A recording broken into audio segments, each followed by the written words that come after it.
Gaganyaan obviously it is the one of the most important mission for India, but ये लगातार delay हो रहा है। जब इसरो के चीफ से गगनयान मिशन के बारे में पूछा गया तो उन्होंने इस मिशन को एक फिक्स डेट देने से भी मना कर दिया। इवन इसकी प्रीवियस लॉन्चिंग डेट थी दिसंबर 2021 और आज 2024 में भी इसे लॉन्च नहीं किया गया है।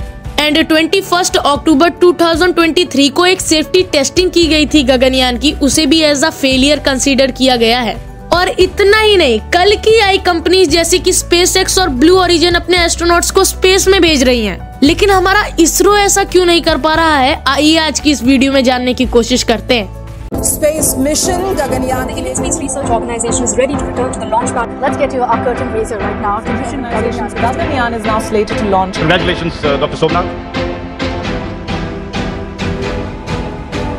तो ये जानने से पहले कि इसरो गगनयान मिशन को सक्सेसफुल क्यों नहीं कर पा रहा है, हमें ये जानना पड़ेगा कि गगनयान मिशन हमारे लिए और हमारे देश के लिए क्यों इम्पोर्टेंट है और इससे हमें और हमारे देश को क्या फायदा है।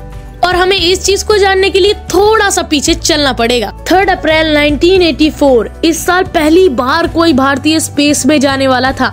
जी हाँ, मैं बात कर रहा हूँ Indian air force wing commander Rakesh Sharma की, जो कि सोवियत यूनियन के साथ मिलकर सुजियो T11 के साथ स्पेस में जाने वाले थे। राकेश शर्मा के बाद कल्पना चावला और सुनीता विलियम्स भी स्पेस में गई थी, लेकिन इन तीनों में एक बात कॉमन थी कि ये भारतीय नहीं बल्कि विदेशी स्पेस एजेंसियों के साथ स्पेस में गए थे। और भारत का यही सपना अभी तक पूरा नहीं हो पाया है और इसी सपने को सच बनाने का काम करेगा हमारा गगनयान मिशन। वैसे तो 600 से भी ज्यादा एस्ट्रोनॉट स्पेस में जा चुके हैं, लेकिन केवल 3 ऐसे देश हैं जिन्होंने इन सभी को स्पेस में भेजा था। वो हैं अमेरिका, रूस और चाइना।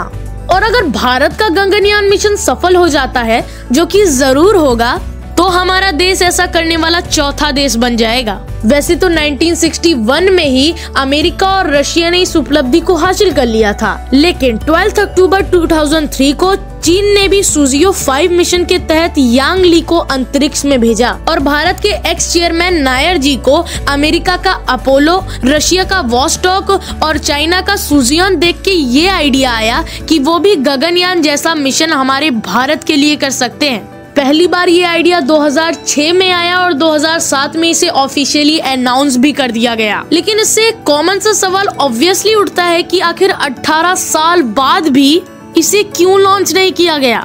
दरअसल इसरो ने 2007 के बाद गगनयान को साइड में रखकर ज्यादा इम्पोर्टेंट मिशन जैसे कि चंद्रयान और मंगल मिशन पर ध्यान दिया।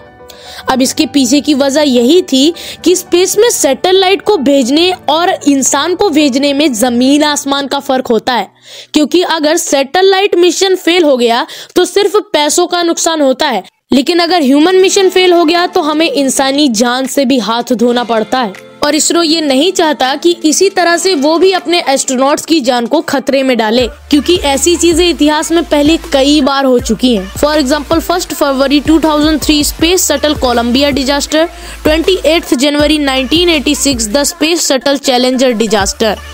और अपोलो 1 की टेस्टिंग में भी हमने 3 एस्ट्रोनॉट्स को खोया था। और इस टाइप के मिशंस के फेल होने के भी बहुत ज्यादा चांसेस होते हैं, जिसकी वजह से साल 2012 में इसरो को काफी सारे फंडिंग इश्यूज से भी गुजरना पड़ा था। और 2013 में तो ये तक अनाउंस हो गया था कि गगनयान इसरो का हिस्सा नहीं है। हालांकि 2018 में इंडिपेंडेंस डे की स्पीच में पीएम मोदी जी ने गगनयान के लॉन्च के बारे में हमको बताया। अब हम मानव सहित गगनयान लेकर के चलेंगे। और इसके बाद कोरोना आया, जिसकी वजह से इस मिशन में और डिले हो गया। और फाइनली जनवरी 2023 को हमें एक जेन्युइन वजह पता चली कि आखिर क्यों इतना दिन से ये डिले हो रहा है। इसरो के चेयरमैन एस सोमनाथ ने बताया कि इसरो का पहले ये प्लान था कि इन्वायरमेंट कंट्रोल और लाइफ सपोर्ट सिस्टम वो अमेरिका और रूस से इंपोर्ट करेंगे, लेकिन उनकी कॉस्ट इतनी ज्यादा थी कि वैज्ञानिकों ने ये फैसला किया कि वो इन सब को खुद ही डिजाइन करेंगे। और इंडिया टुडे को दिए एक इंटरव्यू में एस सोमनाथ जी ने ये भी बताया कि गगनयान मिशन में हमारी पहली प्रायोरिटी टाइमलाइन नहीं बल्कि एस्ट्रोनॉट्स की सेफ्टी होगी।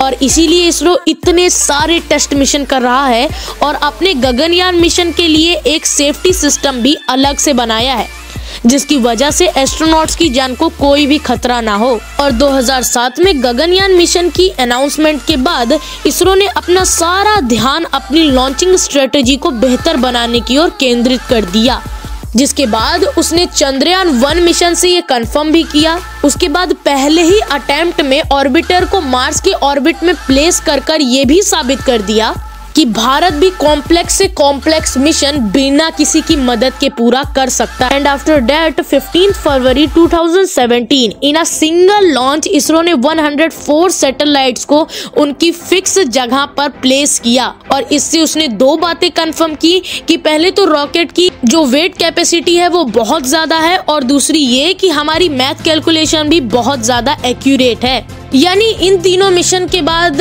इसरो गगनयान को लेकर काफी ज्यादा कॉन्फिडेंट था, क्योंकि उसने अपनी कैपेबिलिटीज को पहले ही साबित कर दिया था। और इसके बाद 2018 के इंडिपेंडेंस डे के स्पीच में नरेंद्र मोदी जी ने ये कह दिया कि हम 2022 तक फाइनली गगनयान को लॉन्च कर देंगे। लेकिन इसरो को पता था कि अभी इसमें एक मेजर पार्ट इनकम्प्लीट है, जो कि है एस्ट्रोनॉट्स की सेफ्टी।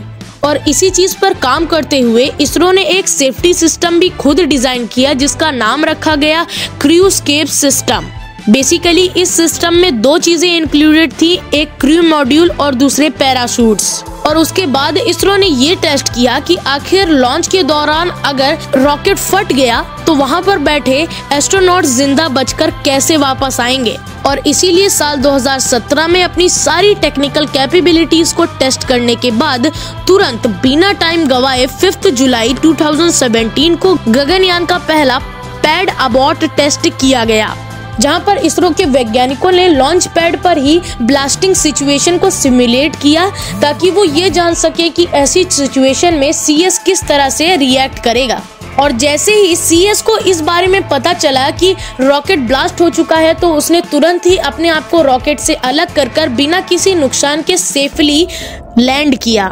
यानी उन्होंने सेपरेट सेफ्टी सिस्टम को सक्सेसफुली टेस्ट कर लिया था। इसके बाद बारी थी सेकेंड टेस्ट की, जिसमें उन्हें ये पता लगाना था कि आखिर मॉड्यूल में लगे पैराशूट कितना वजन झेल सकते हैं।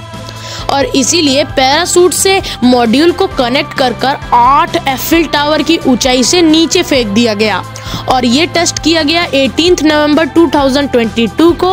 और ये एक एमिट टेस्ट था, यानी integrated main parachute drop test. Indian air force के IL-76 एयरक्राफ्ट की मदद से 2.5 किलोमीटर की हाइट से नीचे फेंक दिया गया। और ये टेस्ट भी बिना किसी नुकसान के सेफली टचडाउन करता है। मतलब इसरो ने इन दोनों टेस्ट से इमरजेंसी एस्केप सिस्टम और पैराशूट कैपेबिलिटी को टेस्ट कर लिया था। अब बारी थी दोनों को कंबाइन कर एस्केप सिस्टम और पैराशूट की कैपेबिलिटी का एक फुल एंड फाइनल टेस्ट लेने की। और इसीलिए 21 अक्टूबर 2023 को टेस्ट भी किया गया। और इस बार इसरो के वैज्ञानिकों ने माउंट एवरेस्ट की दुगनी ऊंचाई से मॉड्यूल को सक्सेसफुली लैंड कराया। तो इस मिशन की शुरुआत भी एक नॉर्मल मिशन की तरह ही होती है, लेकिन जैसे ही रॉकेट की स्पीड साउंड से 1.25 टाइम्स ज्यादा हो जाती है, वैसे ही पैड अबॉर्ट टेस्ट के दौरान इसरो ने जानबूझकर रॉकेट में गड़बड़ी कर एक इमरजेंसी सिचुएशन बनाई, जिससे उन्हें ये पता चल पाए कि अगर लॉन्च के दौरान कुछ गड़बड़ी हुई तो सीएस कैसे रिएक्ट करेगा।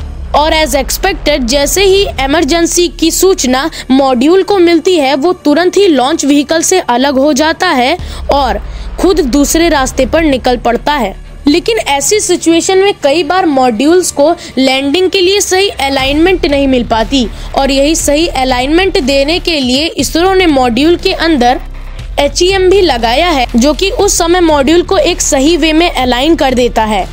And point to be noted down, ये वही पॉइंट था जब क्रू मॉड्यूल और क्रूस्केप सिस्टम दोनों अलग अलग रास्तों पर निकल पड़ते हैं अपनी सेफ लैंडिंग के लिए। और फिर इसके 8 सेकंड बाद एक स्पेशल टाइप का पैराशूट ड्रॉप पैराशूट रिलीज हुआ।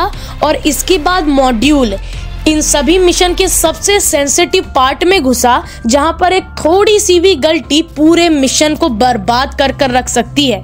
दरअसल ये जो स्पेशल टाइप के पैराशूट होते हैं ना, ये मेन पैराशूट के स्मॉल वर्जन होते हैं। जो कि किसी भी भारी ऑब्जेक्ट की स्पीड को कम करने के लिए इस्तेमाल किए जाते हैं। और उसके बाद ओपन होता है मेन पैराशूट, क्योंकि मॉड्यूल जितने भारी ऑब्जेक्ट को जब 16 किलोमीटर ऊंचाई से फेंक दिया जाता है तब पैराशूट का टूट जाने के भी कई ज्यादा चांसेस होते हैं। इसीलिए पहले इनकी स्पीड को कम किया जाता है, उसके बाद मेन और ज्यादा पावरफुल पैराशूट निकलता है और वो सक्सेसफुली मॉड्यूल को टच डाउन कराता है। और ऐसा ही कुछ हुआ इस टेस्टिंग में भी, जिसमें पहले वो स्पेशल टाइप का पैराशूट खुलता है, वो स्पीड को कम करता है और finally module safely touch down करता है। और उसके बाद ये मिशन भी सक्सेसफुल हो जाता है। लेकिन अभी 2 टेस्ट मिशन और बाकी हैं, जिससे गलती होने की कोई गुंजाइश न बचे।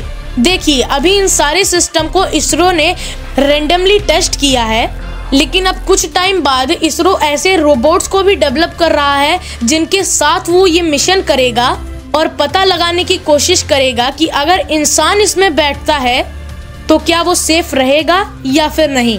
इसके बाद हमें अपने सारे क्वेश्चन के आंसर मिल जाएंगे, लेकिन एक क्वेश्चन बचेगा जो कि होगा कि आखिर कोई इंसान जब स्पेस के रेडिएशन में जाएगा तो उसकी बॉडी पर क्या असर पड़ेगा।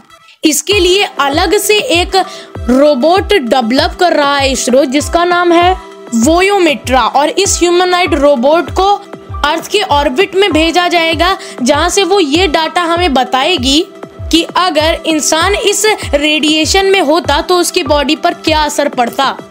और इन 3 मिशन को सक्सेसफुल करने के बाद गगनयान वैसे ही 50% कंप्लीट हो चुका है, लेकिन अगर ये दोनों मिशंस भी सक्सेसफुली टेस्ट कर लिए गए तो गलती की कोई गुंजाइश नहीं होगी और 100% गगनयान मिशन सक्सेसफुल हो जाएगा और हम ऐसा करने वाले चौथे देश बन जाएंगे।